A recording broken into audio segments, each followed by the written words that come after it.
Alright, this is just a quick update on what's been happening in the Ice Rink project. So as you can see, I've changed the arrangement here. This is now the going to be the glycol container.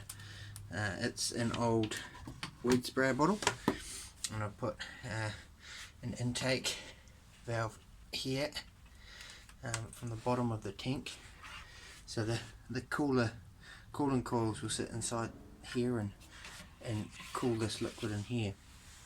And I have this pump, which is a 35 litre pump with an outlet valve on it, so I can close it off, and it pumps obviously the water through and then out through the inside. The reason for this change is simply because the old flow rate of the garden pump was too slow. So in order for the most efficient cooling to happen, the water needs to be turbulent, because that transmits more of the cold. The other thing is that the longer it stays in the pipes, the more cooling you lose, or the more heat you gain. So I have to increase the flow speed to make it more efficient. The other thing I've changed, I'll just go outside and I'll pause this. The other thing I've changed is obviously the location, and as you can see, the size, and I've also changed the pipe arrangement. So this is pretty close to how it's going to be. I have a main feed going up the side there, and it goes to the top to a manifold, and then the pipes come down here to a bottom manifold, which then feeds out along back to the pump. So this area is what is going to be known as the Ice Rink area. So we have through here and then up to the top there. So it's about 3 meters by 5 meters at the end, which should give us just enough to do some stuff on, and my heat pump should be able to cool it. I worked out the heat pump capacity to be 1.5 tonne, and I have done the flow rates and calculations to calculate how much flow I need, and I'm pretty sure I've got it. 1.5 tonne should be enough. Now, I have been having a lot of trouble with this material here. You see, this is I've got sealant on here, but my problem has been that this manifold is leaking. I've been through a few iterations. As you see through here, this is different again at the top, but there's quite a lot of water. It's been raining, so there's quite a lot of water sitting in there. But the main problem I'm having is it leaking through these manifold intakes. So I'll just flick it on. I'm going to flick it on and we'll see what it looks like, and I'll show you the issues I'm having. Okay, as you can see, we're now running.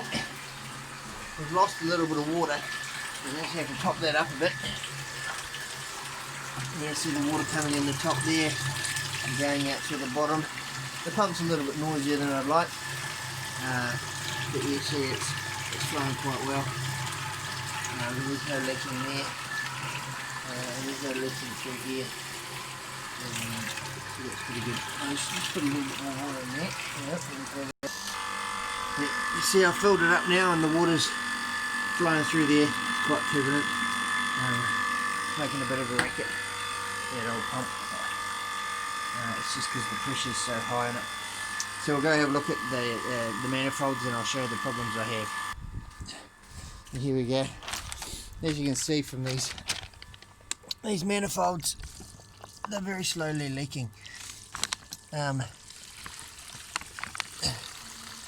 they're not running very well either. You see those puddles there are slowly getting bigger, and that's from the leaking on the manifolds. You see there the leaking from the bottom of the rubber seals because there's too much pressure. So that's a fail for that manifold. Then you look at this end, and this is just as bad. It's all underwater, so you can't really see. But I know that one leaks, so I'm not going to lift those stones up. The other problem is that plastic. It doesn't have any weight to it, so I have to weigh it down with stuff, which isn't ideal. So that's a fail for that too. So enter the manifold Mark III. So this is a piece of galvanised pipe. The end cap on the end, and you see I've got some holes here. So what I'm going to do is I'm going to put these brass fittings in these holes. I tap them out, screw them in, thread tape, and away we go. And that should solve my issues. I was using these things. You see, those are 1/2 inch thread, and there wasn't really enough material left because see how wide that is on that pipe there.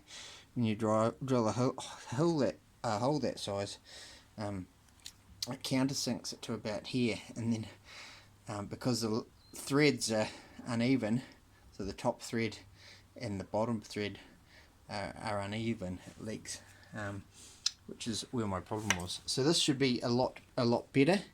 You'll see the material there is quite thick, so although there'll be less threads down the bottom as opposed to up the top at the peak here, it shouldn't be to the point where there is no thread in line, which is what the issue with this type of thread here was. Now I could just increase this pipe here, but if I increase the pipe it decreases the pressure, which means I don't have the flow rate that I want. So I kind of got a bit stuck. So that's what I've been up to, and that's my next step. And so when I have finished this, we'll put it all together and we'll see how we go.